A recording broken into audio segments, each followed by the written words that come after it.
The wind howled across the frozen plain, carrying with it the kind of cold that bit deep into the bone. Snow crunched under heavy boots as two Viking warriors dragged a young woman toward the center of the gathering.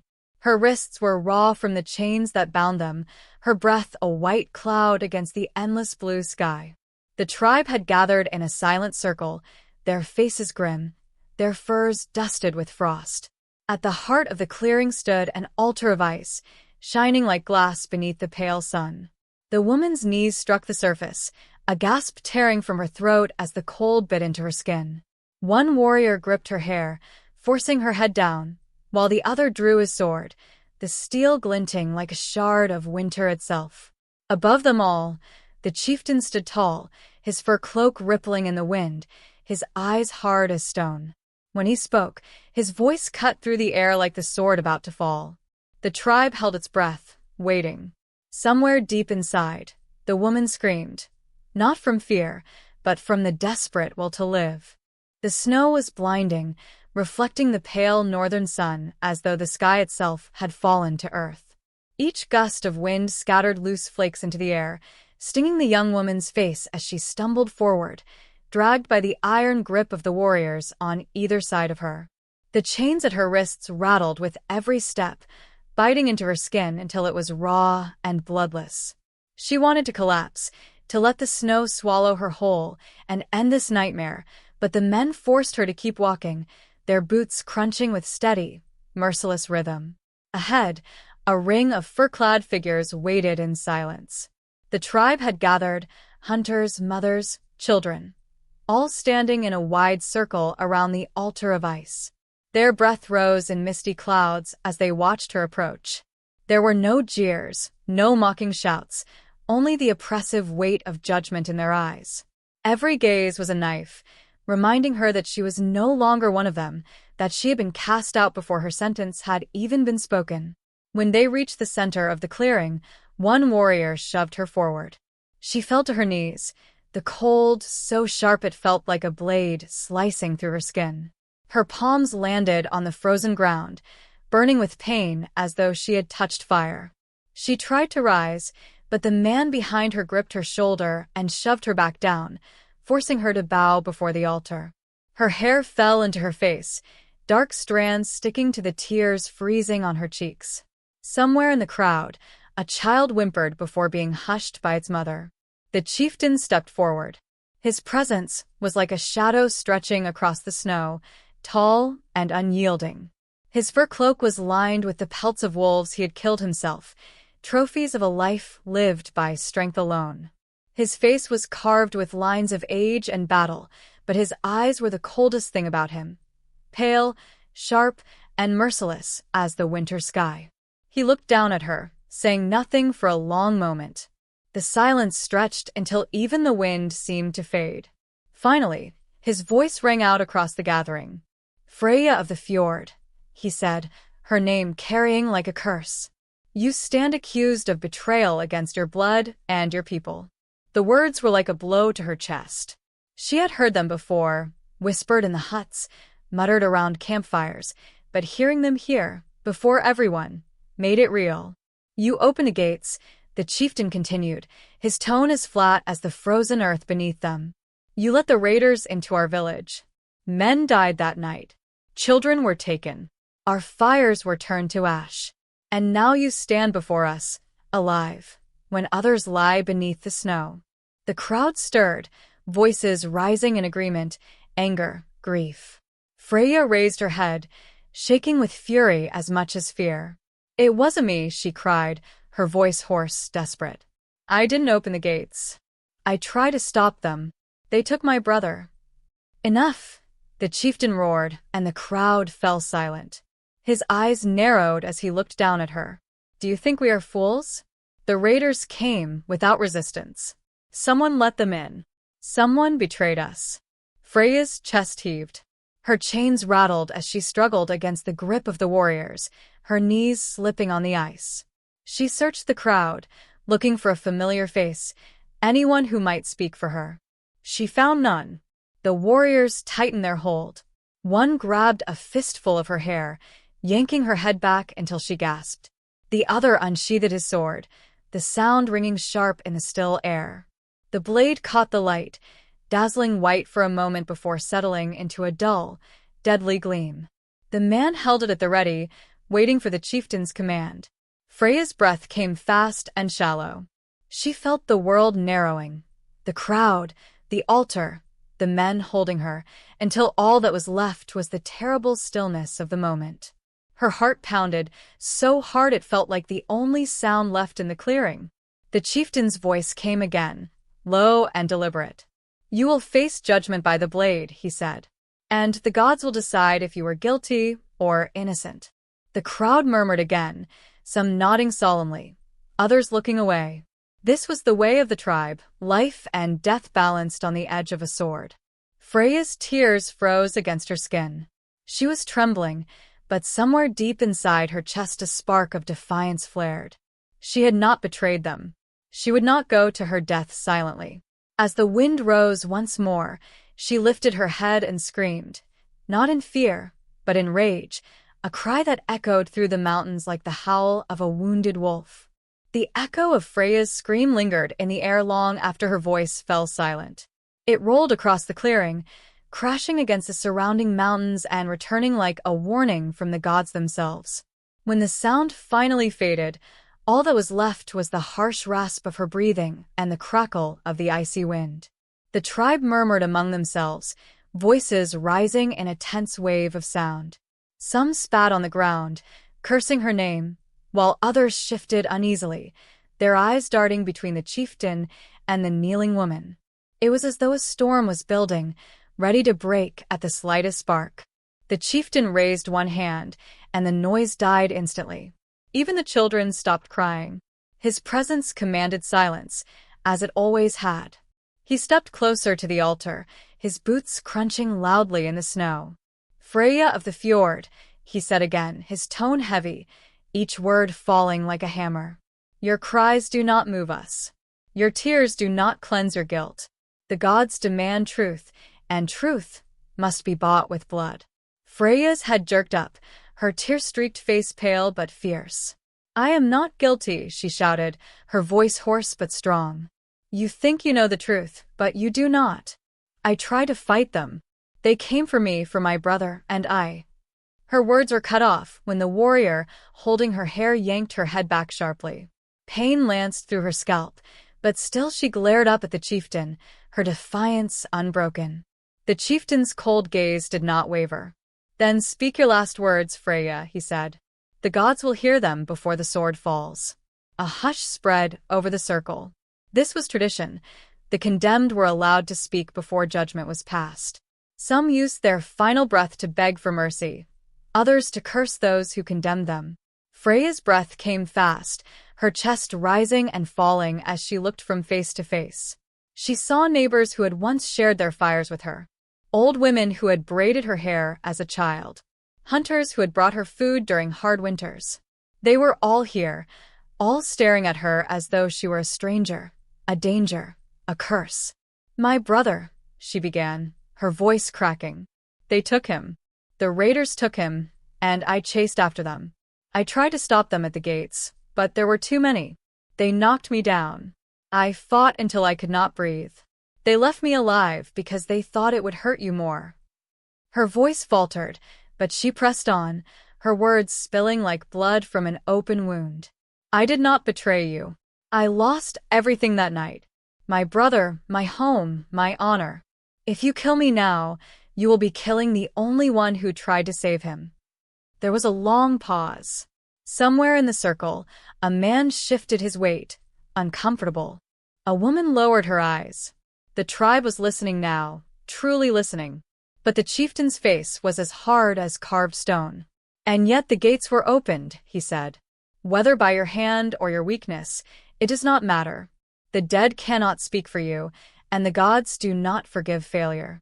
Freya's heart twisted at his words. It was useless. Her truth meant nothing here. They had already decided what she was: guilty. One of the warriors tightened his grip on her arm. The other lifted his sword slightly, the metal gleaming with deadly promise. The crowd seemed to lean forward as one, breath held, waiting for the final command. But just before the chieftain could speak, a voice broke through the silence. "Wait!" It was one of the younger warriors, a boy barely grown into manhood, standing at the edge of the circle. His face was flushed, his hands shaking as he gripped the shaft of his spear. "Chieftain, she speaks truth," he said, his voice trembling but clear. "I was at the gate that night. I saw her fight. She nearly died trying to hold them back." The clearing erupted in murmurs, shocked whispers passing through the crowd like wildfire. The chieftain's eyes narrowed, and for the first time his mask of cold certainty cracked. "You saw this?" he demanded, his voice sharp as a whip. The boy swallowed hard, but did not look away. "Yes. She was not the one who opened the gates. I swear it by the gods." The chieftain's gaze flicked back to Freya. She stared at the boy in stunned silence, her heart pounding in her ears. Someone believed her. Someone had seen. But instead of relief, a new dread filled her chest. The chieftain's face was unreadable as he considered the boy's words. The tribe was watching him closely now, waiting to see if their leader would bend or hold firm. After what felt like an eternity, he raised his hand again for silence. "The judgment stands," he said at last. "But the gods will be given a chance to decide." The warriors holding Freya forced her forward until she was nearly sprawled across the altar. The sword was positioned above her back. "If the gods favor you, they will stay the hand of the blade," the chieftain said. "If not, your death will cleanse this village." The sword-bearer shifted, readying himself. The air seemed to grow heavier, pressing down on everyone present. The snow fell in soft, slow flakes, as though the world itself was holding its breath. Freya closed her eyes. Her tears froze against her lashes, but a strange calm filled her chest. If this was to be her end, she would face it with open eyes.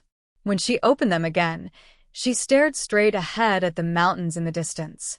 Somewhere out there, her brother was still alive. She had to believe that. If this was her last breath, she would let it be a promise, not a plea. "I am not afraid," she whispered. The sword rose into the air. The blade hung above her like a piece of frozen lightning, gleaming in the pale sun. For a moment, time seemed to slow, stretching each second into an eternity. Freya's heart pounded in her chest, loud enough that she wondered if the crowd could hear it. Her breath came in short bursts, each one misting in the frigid air and drifting upward like ghostly prayers. She stared at the altar beneath her hands. The ice was so clear she could almost see her reflection in it. Her face looked pale and hollow, her eyes wide and wild. She barely recognized herself. This is where it ends, she thought.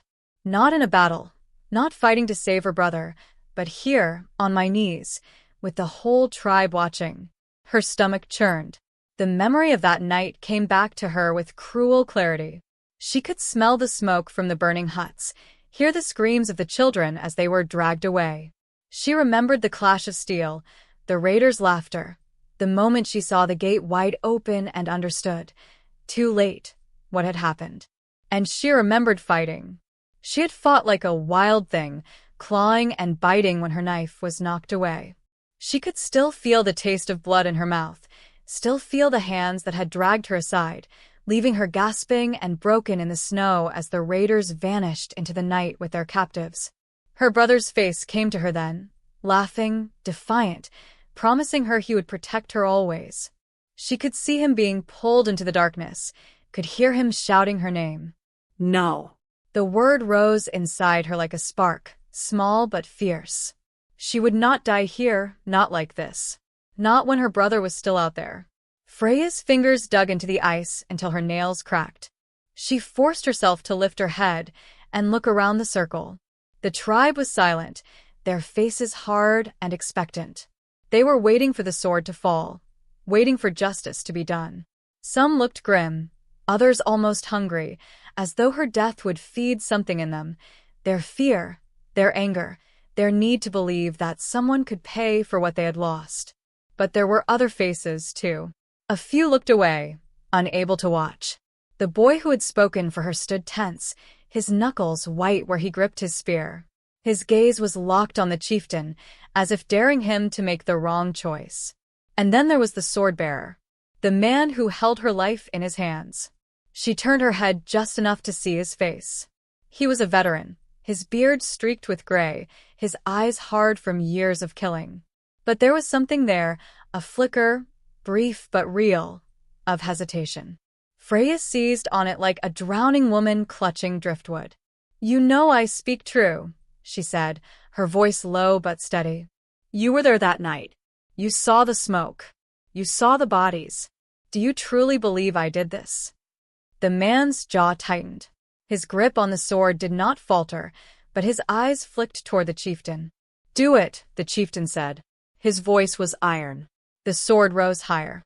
Freya's pulse roared in her ears. This was her last chance. She thought of her brother again, of the vow she had made to find him no matter the cost. She thought of her mother, buried beneath the earth seasons ago, and of what her mother had once told her. The gods favor those who do not go quietly. If she was to die, she would not die quietly. "Then let the gods hear me," she shouted, her voice ringing across the clearing. "I swear by the blood in my veins, I did not betray this tribe. And if you kill me, you kill the only one who still fights for the living." Her words crashed over the gathering like a wave. Some of the onlookers flinched. Others looked at one another uneasily.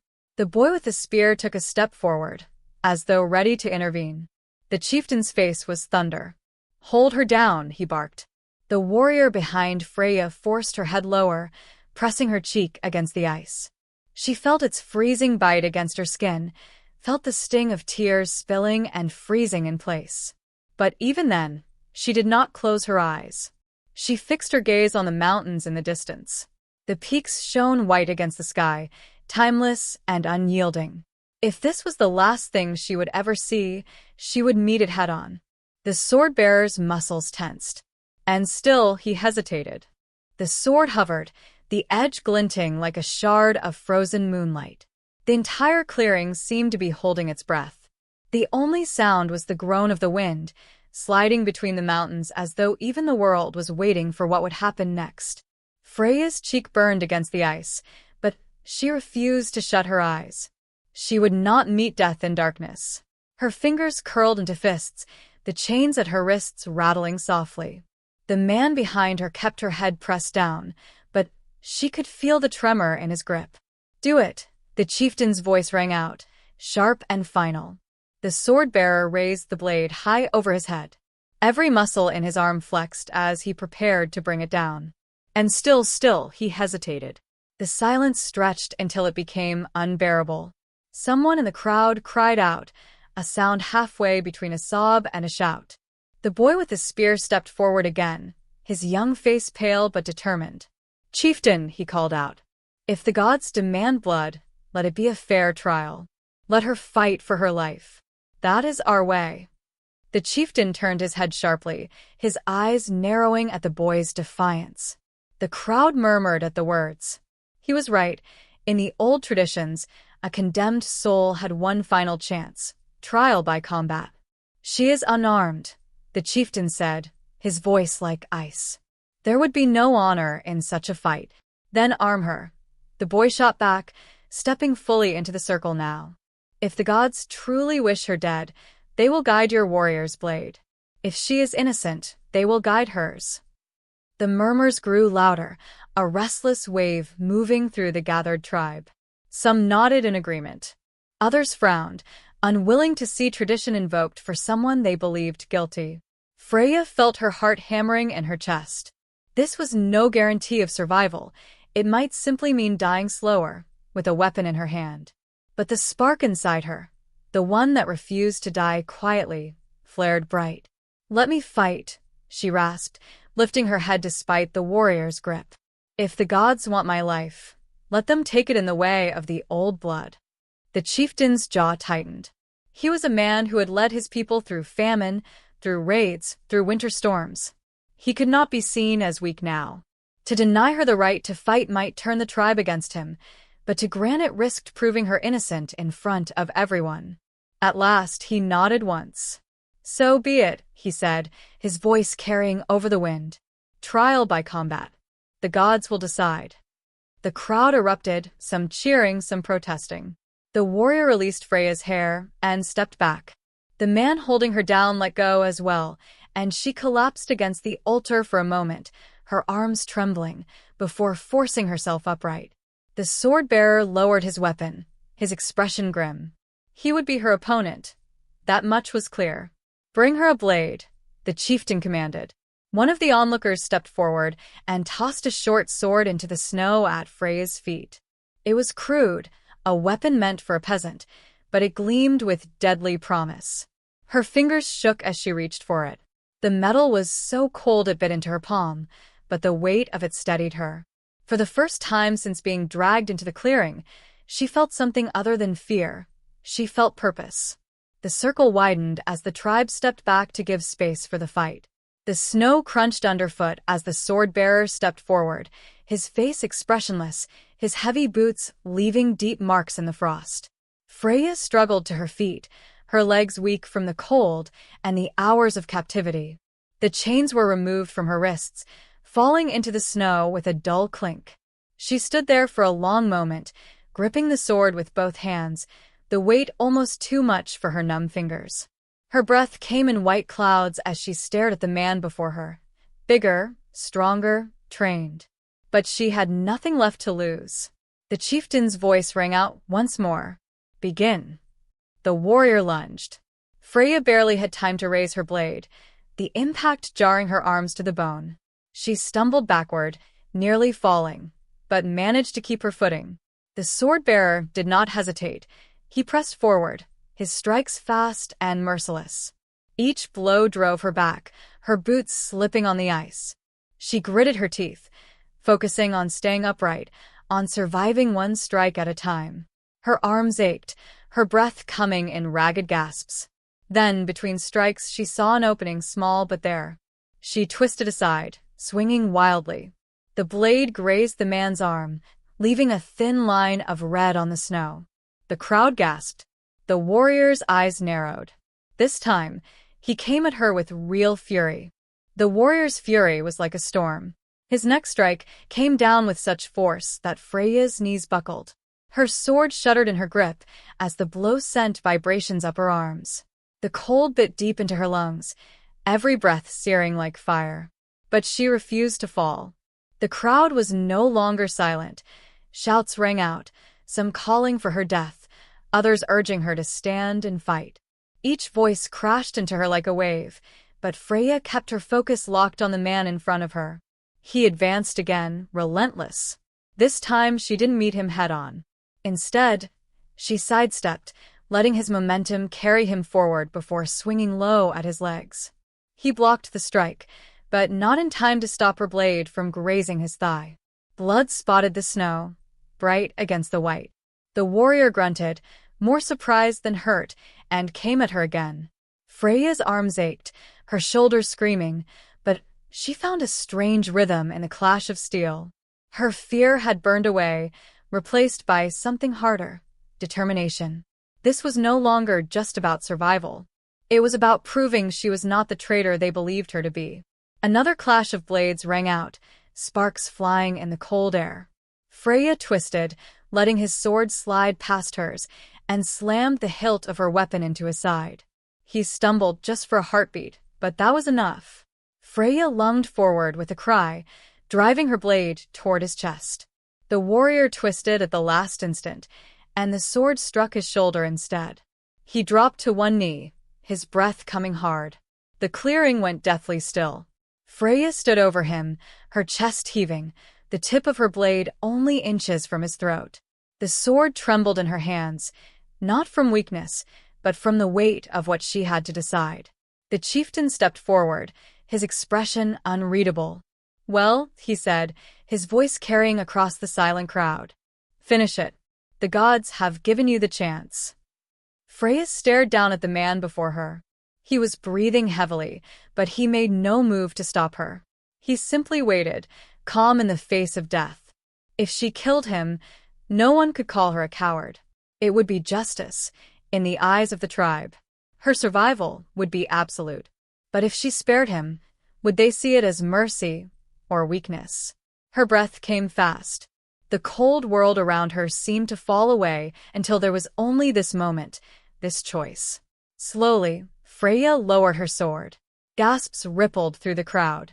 The warrior looked up at her, something like respect flickering in his eyes. "I will not kill an innocent man to prove that I am not guilty," Freya said, her voice hoarse but steady. "I am not your enemy. I am one of you." For a long, terrible moment no one spoke. Then, slowly, the warrior stood, blood running down his arm. He turned to the chieftain and dropped his sword into the snow. "She speaks true," he said simply. The chieftain's jaw tightened.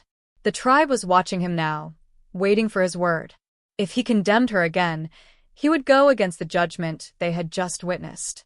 At last, he gave a single, sharp nod. "The gods have spoken," he said. "She is spared." The circle erupted into noise, some in outrage, others in relief. Freya stood frozen, the sword still in her hand, until her knees gave way and she collapsed into the snow.